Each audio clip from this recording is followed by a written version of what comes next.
All right, everyone.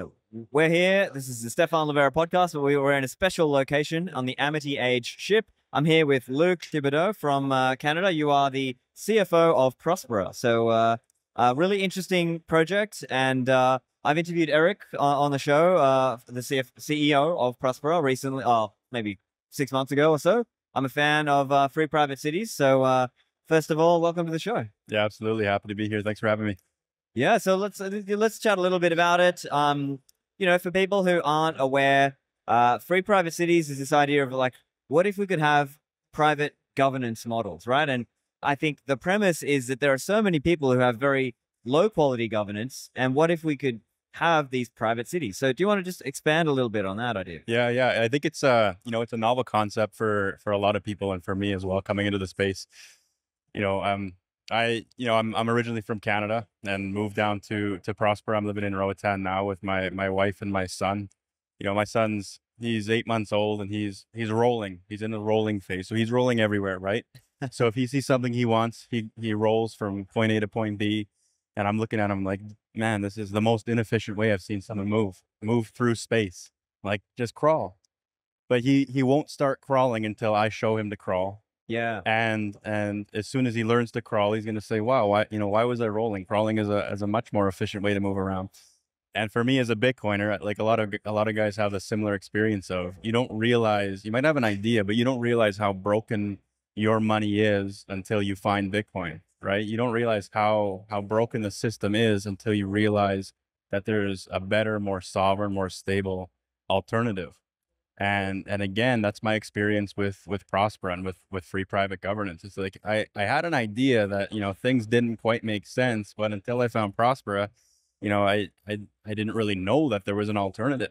And then I found this idea of private governance for profit. And it's like, oh, okay, I get it now. Like, there's a better alternative. There's a better way to do things. So for me, it's kind of been that progression of education by virtue of finding the solution to a problem that I didn't even know I had. But once you find that solution, it's like the light bulb moment for a Bitcoiner is very similar when you start learning about Prospera and the governance model that we're building there. Yeah, that's fantastic. So there's lots of topics we can get into. Obviously, Bitcoin, being able to have it not just as legal tender, but also as your unit of account. Yeah. So obviously, as a CFO, I'm sure we can get into that. And also the question around regulatory aspects of being able to pick a permissive regulatory framework and apply that. So I think that's really cool. And then also we'll chat a little bit about what's life like actually on the island, right? So just a bit of context for people who aren't familiar. Honduras is a nation that, I think it was about 10 years ago, put in this ZEDE Law. That was what enabled some of these free private cities. Now, Prospera is on the island of Roatan. And so that now we're starting to, we've had people moving there and living there as you have. And so maybe just give people a flavor of what life is like on the island, just to start. Yeah. Yeah, man. Life's tough. Life's tough living on an island. No, I'm kidding. It's Prospera is located in a city we call St. John's Bay. And it was a resort community that we acquired. So there's, a golf course, a hotel, a private beach club with, pools, a dive shop for scuba diving. So life's good. Life's good on Prospera, honestly. I mean, the move down's the biggest thing. Moving's not easy, right? So as you know as well, especially with a family, moving isn't easy. You're leaving your family, you're leaving your friends.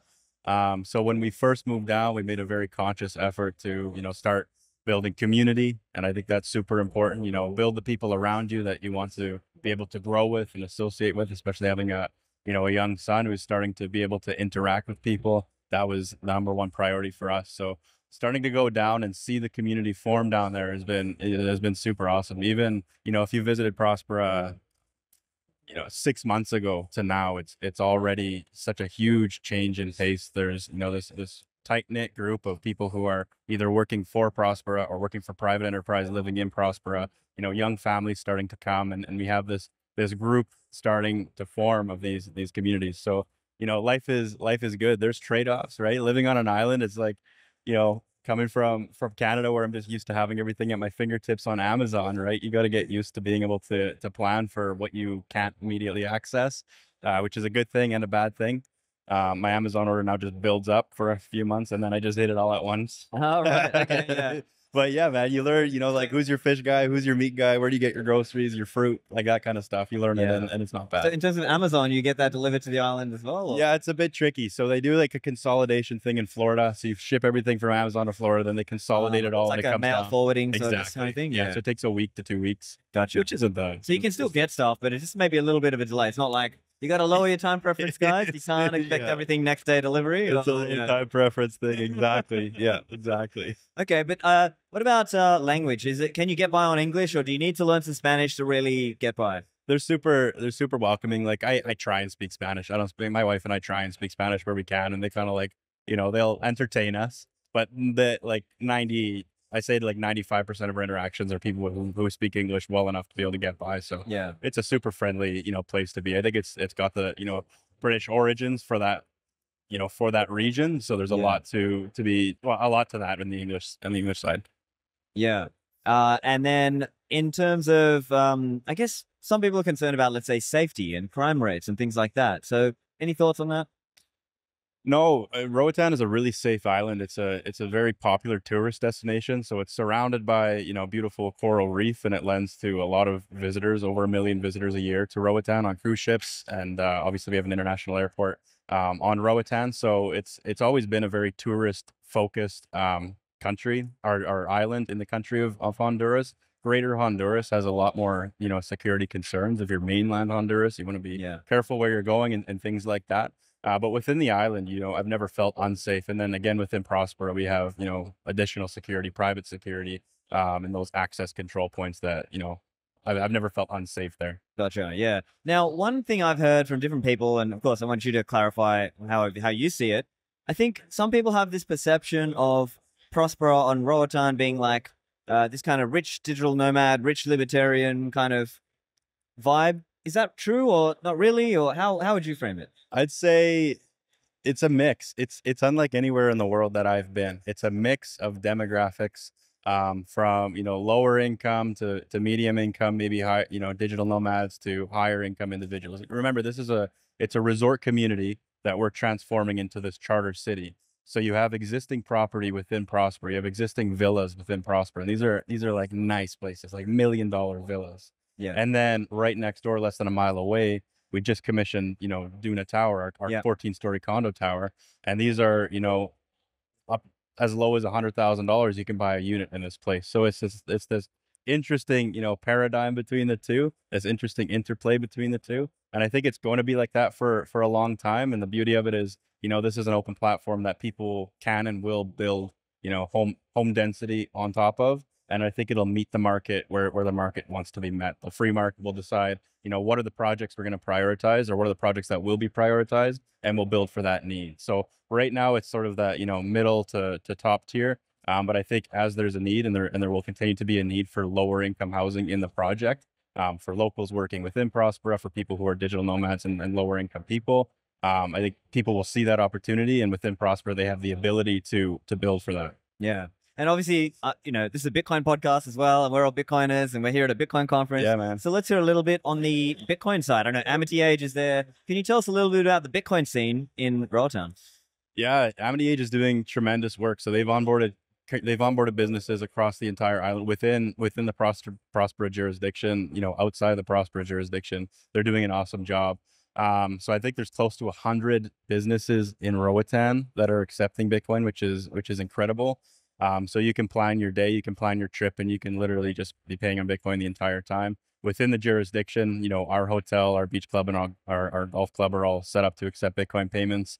And yeah, we have, Prospera is a huge advocate of Bitcoin. We're Bitcoin first in terms of our principles. And that's the beauty of Prospera, is it's sort of come together, and it's been Bitcoin by default, not by design. And I think a lot of people, have this impression that, a bunch of Bitcoiners came into a room and said, how do we build, the next Bitcoin city? But that's not at all. It's funny how it all kind of came together. And it seems like the people leading the project, just happen to be Bitcoiners because of the shared first principles between Prospera and between Bitcoin. So it's super cool to kind of see that form and start to see how businesses can benefit by, understanding the benefits of Bitcoin and understanding how they can interact with Bitcoin, and then understanding the benefits of Prospera, and then, kind of making that logical next step of, being within Prospera. So super cool to be a part of that as a Bitcoiner. Yeah, of course. And I mean, many of us dream of being able to live the Bitcoin life, like earn Bitcoin, spend Bitcoin, and just natively, use the Lightning Network or whatever. And, it just, I think there's a magic to it, right? When you're able to truly make it happen like that. It's true, man. And like nowhere in the world can you really do that yet. There's no jurisdiction where you can really be on a Bitcoin standard as a business except for Prospera. Prospera is the first jurisdiction in the world that I'm aware of, and there might be some since, but to make Bitcoin as a legal unit of account, right? So we have Bitcoin as a legal tender. El Salvador's done it. We understand it. We understand the implications of what it means, but Bitcoin is a unit of account. You can run your business on Bitcoin, accept Bitcoin, pay Bitcoin, hold Bitcoin without ever having to, do this weird paper Forex conversion into some fiat currency, recording these tracking basis and all tracking basis, tracking historical cost, average cost, and then writing off these foreign exchange gains or losses, which by the way didn't happen. There's no cash exchange into other comprehensive income, whatever the hell that is. Like there's so much, there's so much fiat garbage with how businesses are forced to run when they're using Bitcoin. And Prospera allows you to truly be on a Bitcoin standard. You don't have to deal with that. And I think that's pretty revolutionary when people start to think about, the implications that has for businesses that want to be in the Bitcoin world, right? Yeah. So are you aware of people pricing contracts in Bitcoin terms? Like not in, because currently today, many of us are using like USD pricing, but at the end, we just do it in Bitcoin, right? That's kind of how a lot of people do it in Bitcoin world today. Yeah. Are you aware of people actually pricing it in sats? I think there's still too much, Bitcoin's still too nascent. There's still too much volatility for that to be practical. The use case where I've seen that starting and where I think a business is about to launch doing that is in the insurance space. Yeah. And the insurance space where it's very short-term contracts, and they can price an insurance policy for, say, travel insurance, right? Yeah. I'll underwrite your policy for the next week. And there's limited volatility. There can be volatility in Bitcoin, but I can buy the policy for the next week denominated in Bitcoin. Yeah. I'll pay my premium in Bitcoin. You'll hold the treasury to pay out that policy in Bitcoin. So those can be denominated in Bitcoin very easily.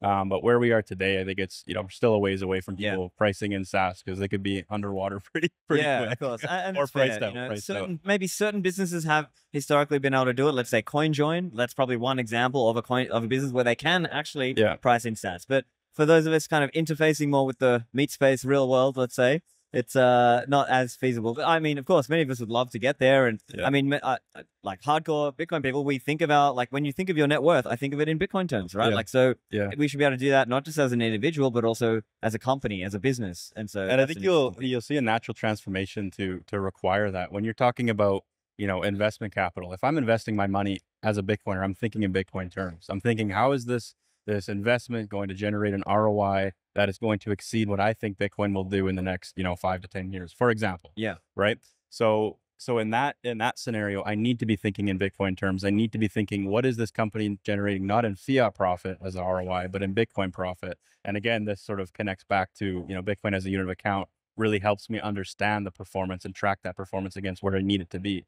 If I'm looking at a company and it's in a Bitcoin standard and it's using Bitcoin as a unit of account, I can see in Bitcoin terms how my investment is performing, right? Yeah. So I'm not trying to track against outperforming the fiat conversion of Bitcoin. I'm just looking at my Bitcoin position growing. Yeah, of course. It's like, I'm putting some Bitcoin into this particular project. Is it going to return more Bitcoin than I put in? Exactly. That's like end of the day, like putting all the accounting aside. Now you're a CFO. I came, historically I was a chartered accountant in Australia. So, we can nerd out about balance sheets and income statements and P&L and whatever. But I mean, that's bottom line, right? Yeah. But I mean, as an example, are you seeing much interest in businesses then who want to do, let's say, their balance sheet in Bitcoin? Yeah, like I wouldn't see that directly within my line of sight. I've talked to business owners and entrepreneurs who see a ton of different use cases. Yeah. But for me personally, like I wouldn't see directly on the ground how people are reporting their finances, just because it's that's their financial information. So I wouldn't have full insights into that. Yeah, fair enough. Yeah. And then when it comes to business setup, let's talk a little bit about that, right? Because I think this is another area that people can run into issues in different jurisdictions, right? Some jurisdictions are very paperwork heavy, very bureaucratic. There's long delays to get set up. The high taxes, it's not so clear, or maybe the regulatory environment is not so clear. So businesses are sort of living under this like sword of Damocles, and they're not sure if it's gonna come down on them. Whereas I think it's a different setup with Prospera and free private cities, right? Yeah, you're touching on a few points that I think are worth unpacking probably individually, but you know, one of the shared first principles with Bitcoin is I think the predictability of Prospera. You know, there's predictability. Obviously, we all know that in Bitcoin. I'm preaching to the choir to explain it. You know, but we know how many Bitcoins there are going to be in existence. We know how often those Bitcoins are going to be mined. We know how, you know, the transaction is going to work with the blockchain. It's all very predictable. And there's an interesting line of similarity between that and what I see, you know, as businesses operating within Prospera.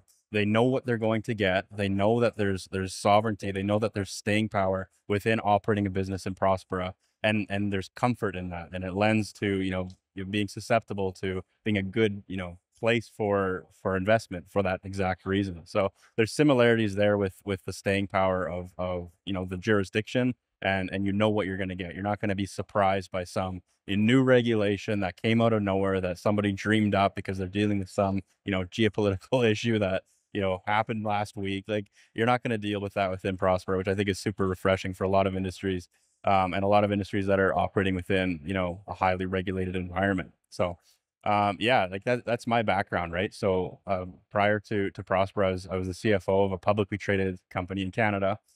We were a non-custodial Bitcoin exchange, and we were, you know, as regulated as we could be. There was you know, financial reporting requirements that hadn't been designed because, you know, Bitcoin's new and nobody knows how to deal with it. So that was one component. The other component is the fact that, you know, we're regulated by the, you know, the Canadian Securities Administrators, and then there's provincial securities bodies, so the, you know, OSC and the ASC, the Alberta Securities Commission, where, you know, we were headquartered, and the interplay between the two, which wasn't clear. And then because we're dealing with Bitcoin, this digital asset that nobody, you know, is a scary word that nobody understands. You know, now there's new regulations on, okay, if there's a custodial aspect, then you're a securities dealer. And then if there's not, then there might be an element of securities dealer, but we're not quite sure. We're not going to tell you.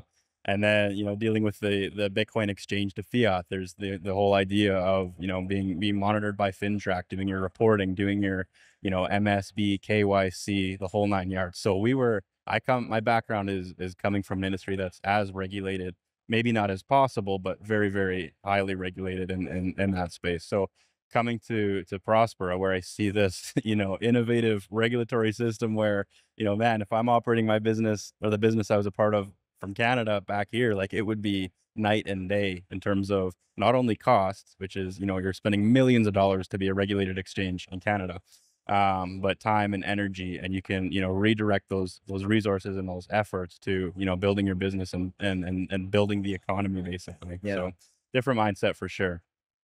Yeah, I think it's just such a yeah, I think that this is something worth exploring as well. So as you correct me if I'm wrong, or you help me understand this, but my understanding is this is one of the innovations of free private cities and Prospera is that you can pick your regulatory jurisdiction that applies to you when you're setting up your business. Can you just elaborate a bit on that? Yeah. So within Prospera, if you're in a regulated industry, so think, you know, if I'm using American terms, something that's regulated by the SEC or by the FDA or by one of these regulatory bodies, you know, within the US, if you're regulated by one of those, you know, those overseeing bodies, you know, you're a regulated industry. What you're doing is regulated by somebody. So if you're in a regulated industry and you want to operate within Prospera, we have what's called a regulatory election, which is this innovative, you know, brand new concept that it makes a whole lot of sense when you start to unpack it. Basically, what you do, there's three options. What you described was, you know, option number one, where you can choose which regulations apply to you, from a list from the OECD, you know, countries of list. There's about 40 of them. They're just, you know, countries that have best practices. So Canada, Switzerland, US, whatever. You can also say, listen, like, what I'm doing has never been done before. None of these countries' regulations apply to me. This doesn't make sense. I need to propose my own. I need to help you understand what I'm doing. And I agree that it needs to be regulated to an extent, but the regulations that exist in the world don't really apply to my business. So we allow you to propose your own set of regulations, and you can, you know, you can say, I'll do this and I'll do that, and this is the business model, and this is how, you know, I'll be regulated and how I'll be, you know, overseen, so to speak. So that's the second option. So that, you know, obviously has some time components. You have to apply for it. You know, there's revisions, then it needs final approval. And then the third option is you can just use common law, and you can just operate sort of in this, you know, gray area and it's the highest risk option because there's 3x damages and under common law, court. So if you're operating a regulated business and you damage me for say $100,000, I'll be awarded for $300,000. Right. And the other aspect of that is it pierces the corporate veil. So, if you're into, business and setting up businesses, you understand the concept of setting up a corporation. Personally liable. You'd be personally liable because it pierces that, protection level from that you normally have within a business. So it's a very, very high risk option. But if you really understand what you're doing and are willing to sort of self-insure, so to speak, it's an option for you as well. Interesting. And so then even as a Bitcoin entrepreneur, you might think, look, I can go around the world and look at, okay, out of those 40 or so OECD jurisdictions, let me pick the lowest regulation one and apply that, right? Yeah, I mean, you definitely could, and that's the beauty of it. And you can change. You can say, listen, it makes sense for me to operate under German law when I'm setting up, and as you go, maybe you scale and you grow, and okay, now Switzerland, regulatory regime makes more sense, and you can opt into that. So it allows you a ton of flexibility to sort of, maneuver between the jurisdictions and maneuver between, what's going to be the most efficient for you, which is, super cool. But I think, it's got a lot of, it's got a lot of, impact for some of these industries that are very highly regulated, and they build out a legal and a regulatory infrastructure around the business, right? So one that would come to mind that's super relevant right now in Prospera in its current building phase is in the construction industry. Right? You have a team of engineers, you have a team of, architects who understand local code, you have a team of, lawyers who understand, property law, you have a team of, regulatory compliance professionals who understand anti-money laundering, KYC, what we can and can't do.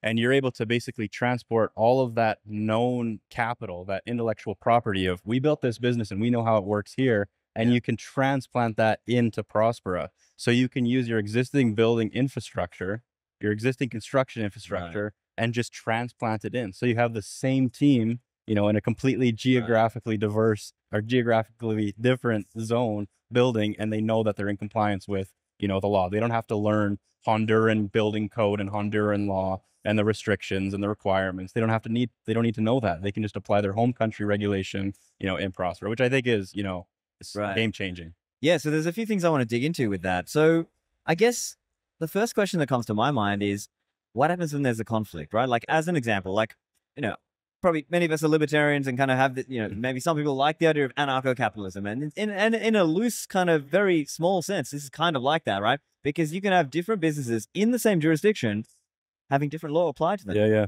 So then what happens if they try to go to court with each other and they're like, well, no, I'm under German law and you're actually under Canadian law. Like, what I'm under common law. What are you talking about? Like, you gonna sue me under German law? Well, I mean, what happens now? What happens now? If I'm in Alberta and I'm dealing with a US vendor, for example, what happens now? What happens is they send me send me a purchase agreement, or they'll send me a contract, and in that contract, one of the clauses is we agree to be bound by Alberta law, for example. So we agree to be bound by, this regulation or this law. So I think contractually that will be ironed out between the two parties before work is started. If they have good lawyers, that it should be. Where if I'm, German regulation, you're Swiss regulation, I'll put in my contract, this is bound by so-and-so law or so-and-so, regulatory, whatever, oversight. But within the jurisdiction to settle these kinds of disputes, and they have and will continue to pop up. We have, the Prospera Arbitration Center. So it's it's not a formal court, but it's an arbitration center. So it's a privately run, arbitration center that you pay for access to by virtue of being a member and being a citizen of Prospera, being a resident of Prospera. You have access to that, and it's a way to settle disputes, and it's, very fast, very efficient, especially considering the alternative, considering, what exists in Honduras right now. Yeah, right. Okay. And then what about if, let's say we have different, jurisdictions, and when we don't have a contract, but somehow one of us has done damages to the other, but there's no contract. Yeah. Something like I damaged your land, or I polluted your land, or something like, what happens there? So if you're both within Prospera, when you sign up to be a resident, you sign what's called an agreement of coexistence. And within that agreement of coexistence, you're agreeing to be bound by, the Prospera charter. Right. And within that charter, it would describe, if there's a conflict, it goes through the Prospera Arbitration Center, so on and so forth. So it would sort of prescribe, what are the measures that would, give you some sort of relief or some sort of solution to that issue. Yeah. Fascinating. Okay. Back to the show in a moment.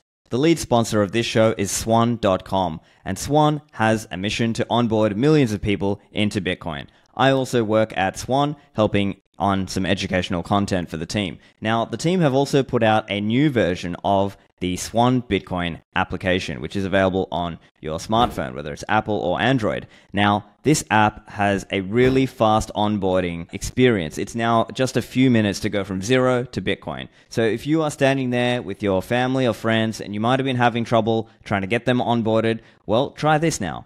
Recommend Swan Bitcoin. And you can do this while you're standing next to them. They can click through, and most of them will be able to set up and do this in just a few minutes. Also, the team at Swan have rolled out a new promotion. There are 0 fees on your first $10,000 of Bitcoin buys. So this is a great way to go from zero to Bitcoin, and in a guided and managed way. So reminder, go to your App Store or Play Store and search Swan Bitcoin to get onboarded with Bitcoin today.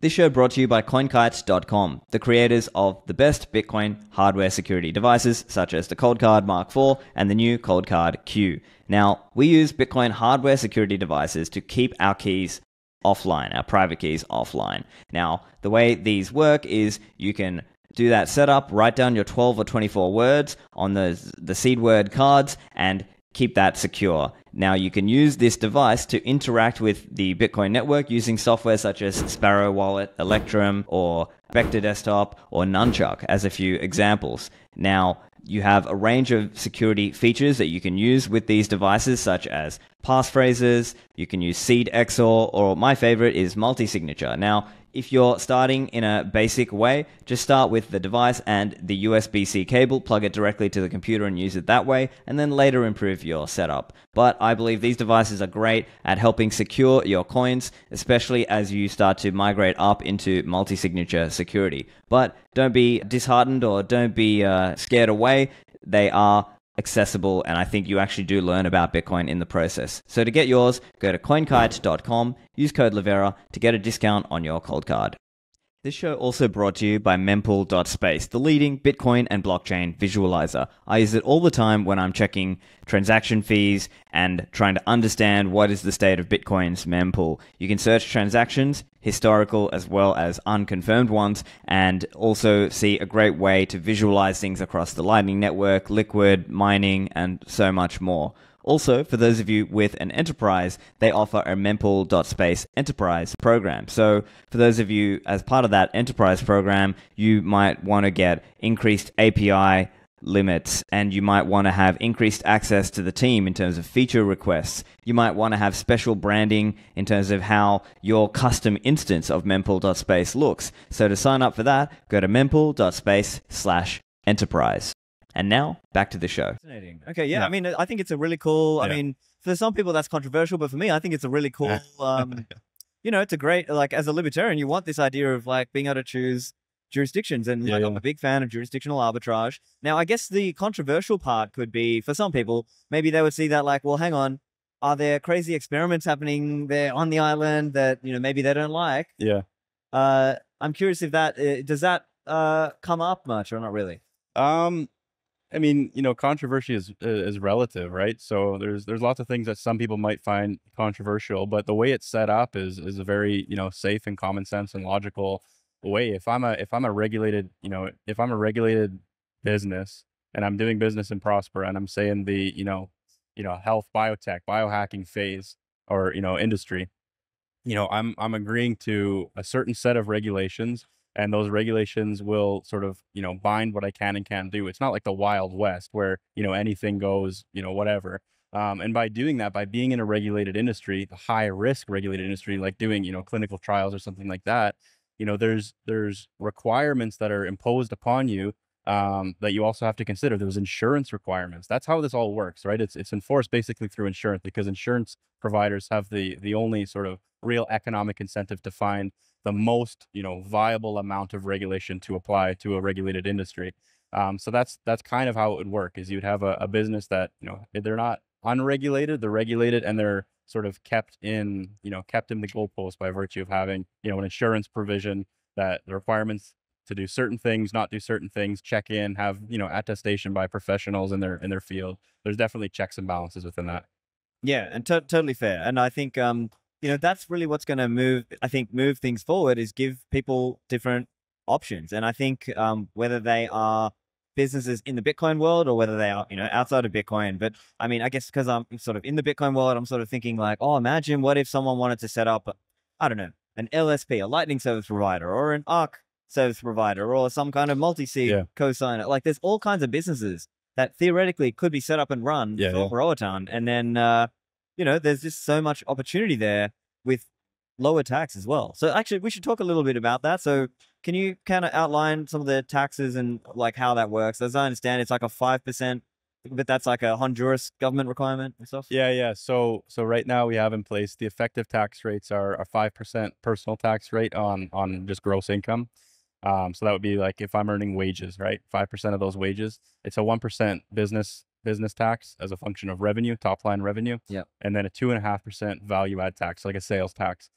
Those are the three taxes in place. We also have a 1% land value tax. Right, but that's on the land, not the property. That's on the land, not the property, which is appreciate you making that distinction.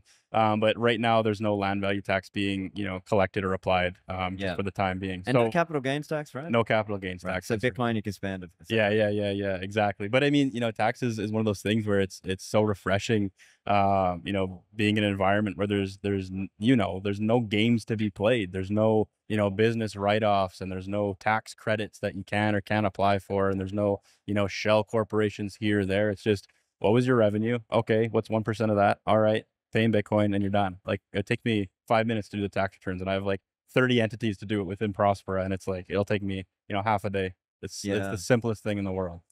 Yeah, so a lot of benefits there in that sense, because it's just simple and low and kind of flat-ish. It's just kind of set.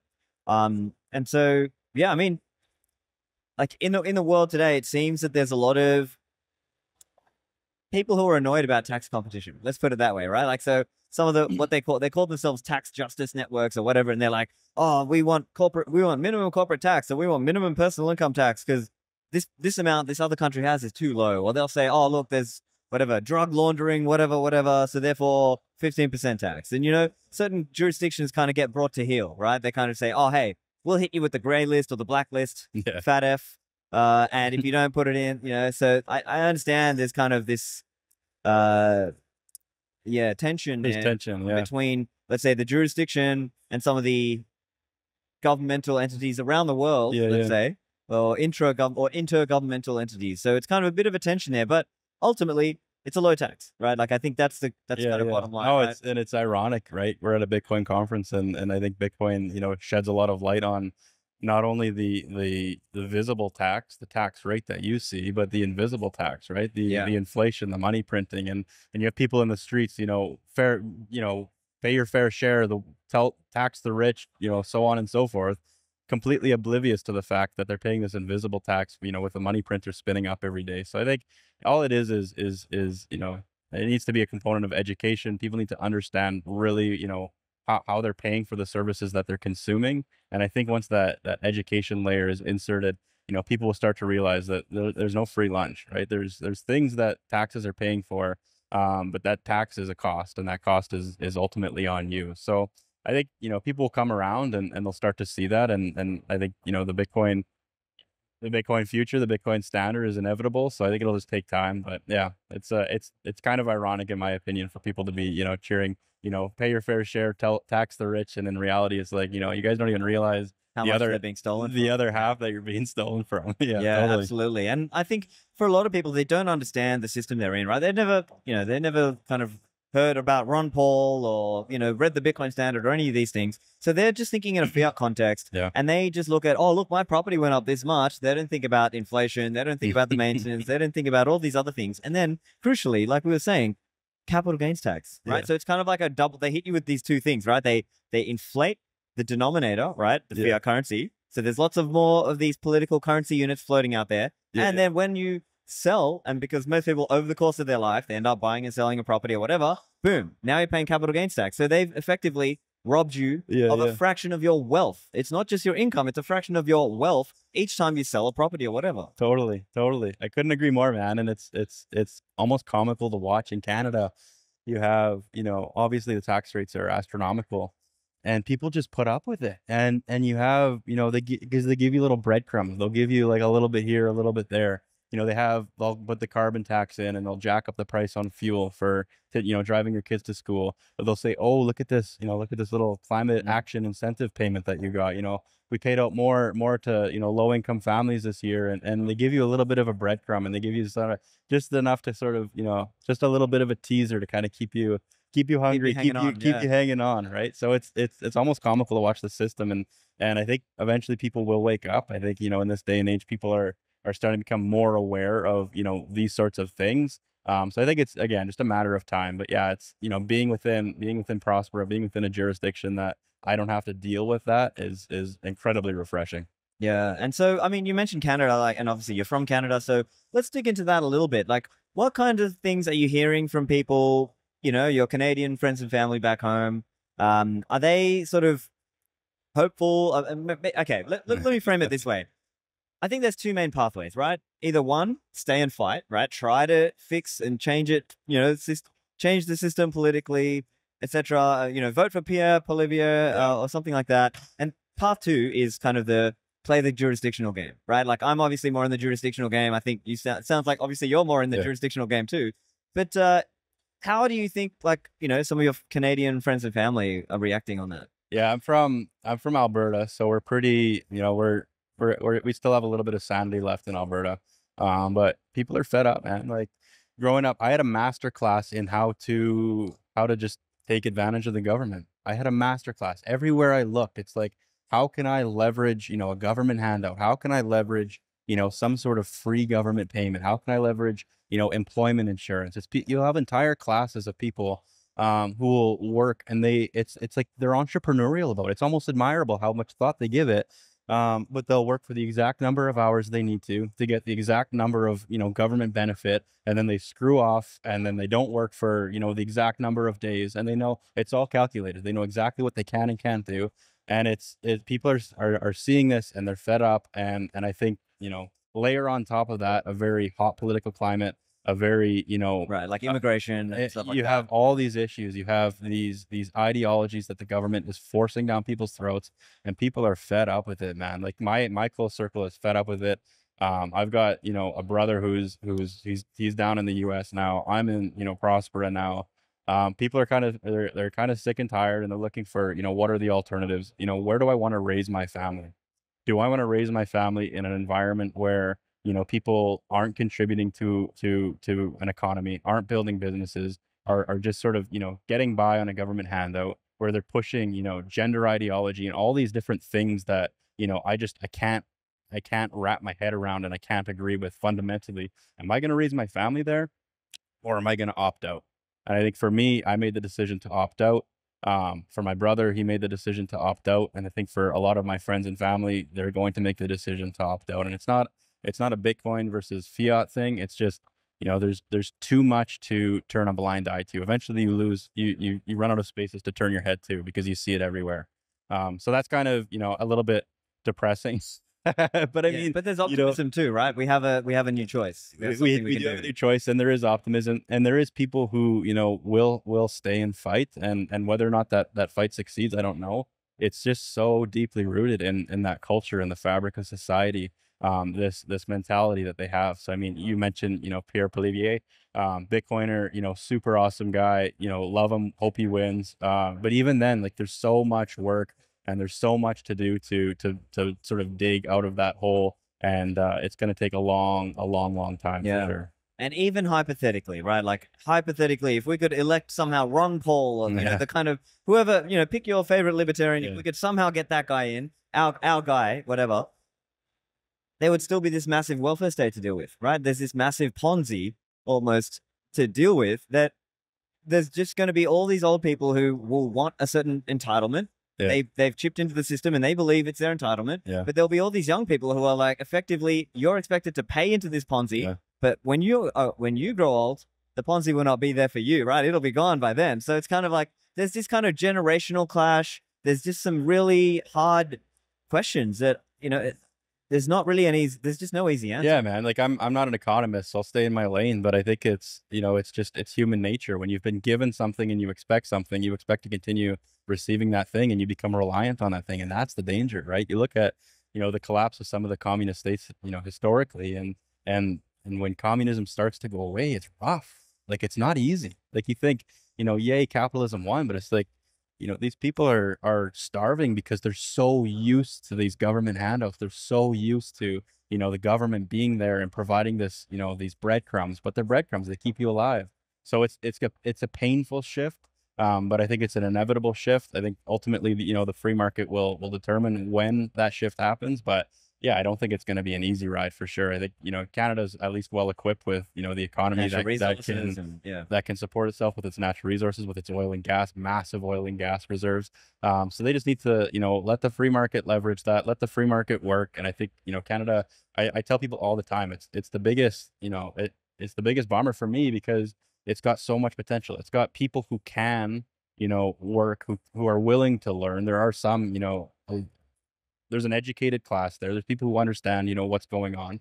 And it's just kneecapped by this government that won't get out of the way. You have, natural reserves. You got oil and gas, at your fingertips, and the government just won't get out of the way and let the free market sort of, drive that economy. The fact that it's literally right next to the world powerhouse of the world, and you're telling me that this is not like one of the top countries in terms of, economics, like it blows my mind, and it sucks, right?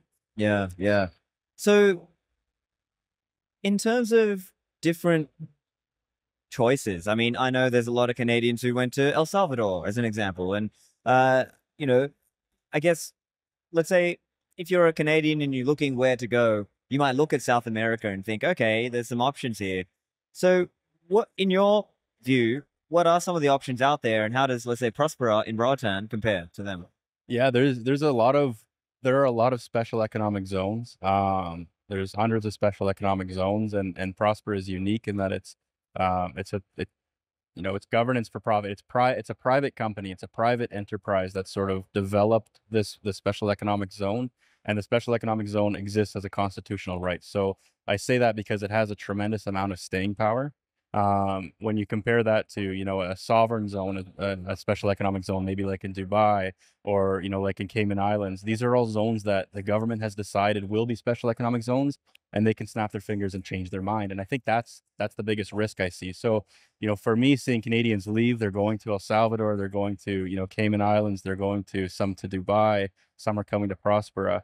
I think those are, the more viable options for sure in terms of, tax friendliness, ease of doing business, things like that.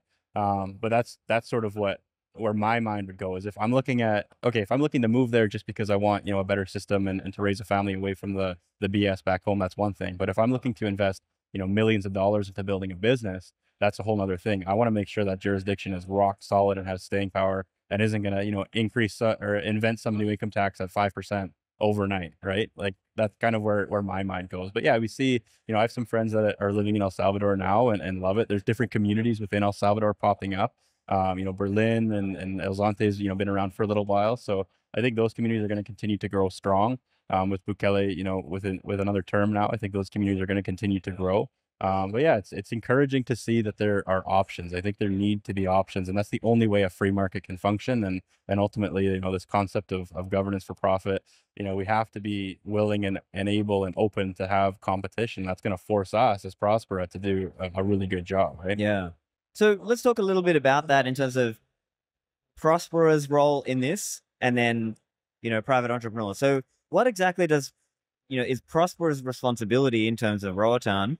I guess you're providing like the platform, and you're providing sort of some of these legal frameworks. Like what are the main tasks that Prospera handles, and then what's left, to the private citizen? Yeah. So I think ideally, most of the services that we provide will eventually be, private enterprise driven. So there's some insurance components that we provide for regulated industry. It's an opportunity for somebody to come in and provide insurance to underwrite those policies and earn an income basically doing that. So there's basic stuff. There's roads, there's infrastructure, there's utilities, there's things like that we provide as a governance service provider. And then obviously the collection of tax and the distribution of that, to the various parties that we need to distribute it to.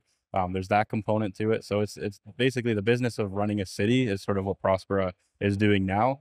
And the different things that will be, I'd say, ancillary or additive to that city will be done, you know, by the private enterprise, by, you know, the people who see the opportunity, who want to build a business, who, you know, the construction company who sees the lots and wants to build some houses, things like that. So right now in the newness of the project, we're kind of doing it all. We're quarterbacking it all. You know, we're running the city, we're running the governance, we're doing the insurance, we're doing the, you know, employment services. We're building, you know, we're building the condo, we're doing it all. But because it's so new, we kind of have to catalyze it ourselves. But I think once the spark's lit, people will start to see the opportunity and start to peel that away from us in a good way, right? They'll see the opportunity and it'll be lost income for us, but it's going to be sort of driven into the free market. And then you have competition amongst them. So I think layers of it will start to peel back as Prospera grows. And that's what we're excited for, you know, in the next phase. Right now we're catalyzing it, we're lighting the spark, but I think a lot of those services we provide will eventually be, you know, free market driven. Yeah, interesting. And so out of curiosity with Prospera, as I'm understanding, this is, you know, one location, but the idea is to actually have in the future multiple locations, right? Yeah, totally. And that's something a lot of people don't realize, the power of being able to, you know, have one jurisdiction that you're a member of, but you can move around, you know, geographically within that jurisdiction, so to speak. So it's kind of a, you know, it boggles your mind a little bit when you think about the implications, as again, coming back to the regulated industry side of things. So yeah, if we have a Prospera hub, you know, in Roatan right now, call it whatever, Prospera City, Prospera 1.0, you know, what's next? Is it going to be, you know, another government that supports our framework, like El Salvador is super, you know, friendly and understands Prospera? Maybe it's Prospera El Salvador. We're working closely with, you know, Megat Wade, who's in Africa. So maybe there's an Africa, Prospera Africa hub. You know, there's all sorts of opportunities. And I think what's going to allow that is just working with host governments to craft the level of protection that we have in Honduras. And then, man, we have the playbook. We have the rule book of here's how you build a charter city. Yeah. Here's how you build a free private city. Take this book, go to El Salvador and do it again, right? We know exactly what legal protections we need. We know what there are. And we know, okay, if you as a host government want us to come and do this, because you see how well it worked in Honduras, here's the things that we need to have staying power. And then once we have that sort of, you know, archipelago of Prospera nodes, it changes the way that a business can function. If you are in a regulated industry and you're regulated in Prospera, in Roatan, and you have banking and you have systems and you have procedures and you're ready to go, maybe you crafted your own regulation, you put in time and energy and effort into building a business in Prospera and Roatan, and a new hub opens up in another country. Imagine that you can now take your business and just operate there. You can operate there without having to, you know, do it all over again, without finding banking, which is the biggest issue for most businesses in new countries, without figuring out, okay, how long do I stay? Do I need residency? You can just operate in a completely different geographical location within these industries. And that's unheard of. There's nowhere else in the world can you do that. Right. Yeah. And people talk about how many times cross-country expansion failed because maybe they weren't familiar with the laws. Maybe they had trouble with the bureaucrats. Maybe they weren't, okay, maybe there's a social component that okay, so you can still fail for that reason, fine. But, you know, there's different reasons that can cause a business to fail when they're trying to expand to other countries. Yeah, like the idea of, you know, even something as simple as transfer payments. If I have a business in America and Canada, and I'm interacting, you know, between the two, maybe one is a subsidiary of the other, you know, you have these transfer pricing rules, you have these things that, like, an entrepreneur, a CEO isn't going to know about, and they could be just hidden tripwires that you have no idea about. So Prospera changes that dynamic, and it's very, you know, transparent and open and easy to, you know, be sort of cross-border in that way, which I'm super excited to see, you know, the businesses that come out of that. I think it's going to be transformational. Yeah. The other aspect, I'm curious to get an update on this, the whole ZEDE Law, the drama with the El Salvador, with the Honduras government. Yeah. And my understanding is that the president of Honduras sort of ran on this kind of riling up the people to kind of make it like, oh, look, these expats are coming here and they're hindering our national sovereignty, etc., etc. But then there was sort of a threat of a lawsuit and a 50-year minimum period and so on. Can you give us the latest there? Yeah, so I'm the numbers guy, so I'll keep it high level. But, you know, there was a government that ran and that campaigned on, you know, no more ZEDE, no, like no more ZEDE. They were in the streets. They're trying, like, I don't think most of the people even knew what a ZEDE was, but they were in the street chanting no more ZEDE. So they campaigned on this, and sure enough, you know, when Xiomara Castro was elected, she, you know, followed through, and she started the process to try and unwind the ZEDE law. But like I said, you know, our jurisdiction has a tremendous amount of staying power. There's multiple levels of legal protection, from constitutional protection to international, you know, treaty agreements to U.S. treaty agreements, and organic law. So there's all sorts of levels of legal protection. So they started the process to unwind that early last year, and in that time period, we obviously, you know, defended ourselves. We stood up. We said, no, like, we have the right to be here. You know, we're allowed to do this. This is a constitutional right. And then we filed a lawsuit, you know, against the Honduran government for, you know, quite a large amount. And then they would have needed to ratify. They would have needed to reaffirm that the decision to repeal the ZEDE law within that same, you know, congressional period, basically. And they didn't do that. So in order to, I think my understanding is, in order to do that, they would have to reopen that, you know, battle again this year, which they haven't yet done, and then again vote to ratify it, which we haven't seen. So I think, you know, the education of the general, you know, of the general population on the island and in greater Honduras about what the ZEDE is doing. You know, we're not here to steal your land. We're here to give you jobs. I think that sort of shifted the focus and shifted and sort of lowered the amplifier on that megaphone to a great deal. And so we haven't seen any significant, you know, headwinds from that perspective. There's headwinds in the form of, you know, restricting what we can and can't do within the ZEDE. So for example, you know, on paper, we should be able to import, you know, without the restrictions that you would have importing into Honduras. Normally, when you're importing, I think there's a 15% tax that would be applied on anything you're bringing in. The ZEDE should be able to import, you know, raw materials, goods and services, you know, without that extra duty being applied. But they haven't restricted us from doing that, but they refuse to staff the office that we require to functionally do that. So they're mechanically sort of, you know, hindering our ability to do that. So they're kind of playing games like that, but they're not, you know, sending in the tanks and blocking us and saying full frontal. Yeah, they're not full frontal. So I mean, I think it's a good direction, and I'm hoping and I'm thinking that, you know, we're going into this next period with, you know, hopefully finding some sort of agreement and some sort of peace can be had. I think generally the population is starting to come around to the idea that, you know, we're here for their benefit, and I think that's really what's changing the conversation. I mean, you're bringing outside money, outside investors, outside employers. It's I obviously I'm, you know, I'm in the pro free market camp, so obviously, you know, we would disagree with the socialists, but you know, I mean, really, I think the way it has to be is a win-win, right? It's a win-win. The people locally are going to benefit, and people outside can benefit because they might want to come there for whatever reason, low tax, or they like island life, or you know, they want to spend Bitcoin and earn Bitcoin, all these things. Yeah, listen, it's a put up or shut up mentality, and ultimately, you know, we're touting this, we're waving this Prospera flag, saying, you know, Prospera can and will, and is starting to transform governance and transform your country. We have to show that that's true. We have to, you know, provide jobs. We have to empower communities. We have to build out the system around us, right? This law, this ZEDE law, it's a Spanish acronym. It's Zone for Employment and Economic Development. So if we're not employing and we're not developing the economy, then, you know, we're not doing what we said we'd set out to do. So Prospera is very forward and ensuring that everything we do is working towards, you know, building the economy, growing the economy. We're not trying to, you know, enrich our investors first and foremost. We're trying to develop the economy, which will then, you know, enrich our investors. So, you know, we're doing a lot of that community engagement. We're doing a lot of that, you know, inward reflection and understanding, you know, what's going to be the most impactful in the communities around where Prospera is today. And we're making a lot of progress on some of those initiatives, which is cool to see. Fantastic. And yeah, as you said, employment, right? You mentioned the Duna residence tower. I mean, there's a lot of construction workers, obviously, who had to, you know, contribute for that. And so I'm sure there really are jobs, you know, being created and put into practice, right? Yeah, we're running a hotel and a private beach club and a golf course, and we're employing hundreds of employees directly there.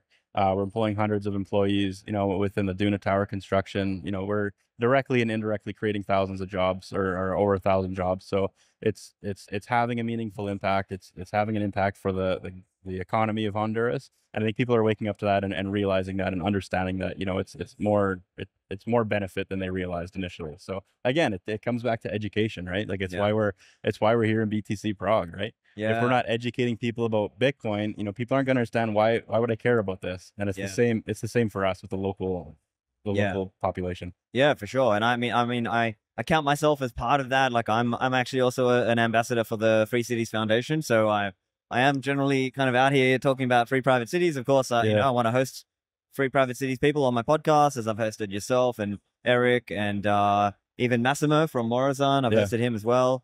So yeah, I'm a fan. I want to see more of this. Actually, let's talk a little bit in terms of numbers, or I don't know how, you know, if you know the exact numbers, but roughly how many people are living in Roatan now, or as part of in the Prospera zone? In the Prospera zone, I'd say there's probably between 150 people there, with the new tower coming online, probably closer to 200 people sort of within the zone. Those can be, again, we acquired this resort property that had private villas, private houses on top of it. So those could be people that don't even know that they're inside of Prospera. Right. They could be people that are just living in sort of their house. And if you looked at the map of Prospera, there'd be like a little, you know, white dot of that land is not yet incorporated because, you know, I own a house and I haven't incorporated yet. So within that, there's probably close to 200 people, I'd say, on average within the zone. And then, yeah, activating Duna, all of them know what Prospera is, and they're all, you know, proper Prosperians for sure. Yeah. Yeah. Great. And as I understand, the island itself is something loosely the size of Hong Kong, right? Like that's loosely the size. And then the idea is that over time, if it's successful, it sort of grows and more people come there, they set up there, do business, etc. Yeah. So it's encouraging to see. There's like I was saying, there's already community forming. There's events that are happening. You know, there's hopefully going to be a couple Bitcoin events here in the short, you know, in the near future. Potentially something, you know, coming off adopting Bitcoin with Prospera having, you know, the direct flight from El Salvador. There's exciting things that are happening. You know, Bitcoiners are understanding, you know, what is the zone. And as soon as they, you know, figure out the zone, it's always this light bulb moment. Their eyes are open. It's like, wow, really? Like you're doing that, and it's all Bitcoin forward, and it's, you know, free private city, and so we're seeing sort of that initial wave of interest from the Bitcoin community, which I think is super, super important as well. I think they're going to sort of set the tone and set the pace, and, you know, those are the pioneers who are going to sort of, you know, help shape, you know, what the community looks like. And I think it's super important to have people who are ideologically aligned, and Bitcoiners fall into that camp for sure. Yeah, fantastic. All right. So look, if someone wants to kind of get started, what's like the right way to, you know, sign up on the platform or that kind of thing? What does it look like? Can you just spell out a bit of that process for people? Yeah, for sure. So the easiest way to get more information is hit up our website. It's prospera.hn. And prospera.hn will sort of give you the overview of the Prospera governance platform. And then St. John's Bay is the city, sort of where Prospera is starting. Within that, you can, you know, join what we call the City Builders Network. It's like an online forum where people can find out, you know, what are the businesses, who's here, who's doing what are the opportunities, you know, where can I buy land, where do I live, things like questions that you have sort of coming into Prospera for the first time. You get those answers on, you know, that City Builders Network. So I'd really encourage you to join that if you're interested in learning more. But at the end of the day, man, like, you know, come check us out, come visit us. We have, you know, we've got a hotel fully stocked. It's, you know, a golf course. We've got scuba shop. We've got more things to do than you'll have time to do it. And everybody needs rest. So next time you're planning, you know, a vacation, come check out Roatan. Beautiful island, direct flights in from most major US cities. And come check us out for a week or two, and you can see the zone, you can see the Duna Tower, you can see, you know, the Bitcoin Center and AmityAge, and you can experience it for yourself. And I think that's the first, you know, the good first touch point. That's how I figured it all out, right? Like I was in adopting Bitcoin in 2022, and I happened to walk into a workshop with Dushan and AmityAge, and Prospera was speaking, and like just started hearing about this. I'm like, what is this? And it was the same thing that I see so many people go through now. And it's just happenstance that, you know, my family, or my wife's family, had a trip planned to Roatan the following month, and I checked it out, and I just fell in love with the project. So you need to come see it, and you know, we'd love to have you, love to host you. Fantastic. Well, yeah, I haven't had the chance to visit yet. Main thing for me is because I'm in Dubai, so it's kind of a difficult, you know, but I do hope to visit at some point. But look, ultimately, I want, you know, more people to think about playing the jurisdictional game. Like look at some of the different jurisdictions, look at some of the free private cities out there. Yeah, look, we'll put all the links in the show notes, everybody. But yeah, look, thank you for joining me. Absolutely. Appreciate it. Thank you. Thank you. I hope you enjoyed the show. If you did, make sure to give it a thumbs up and share it out there with your family and friends. Check out my website at stefanlivera.com, and I will see you in the Citadels.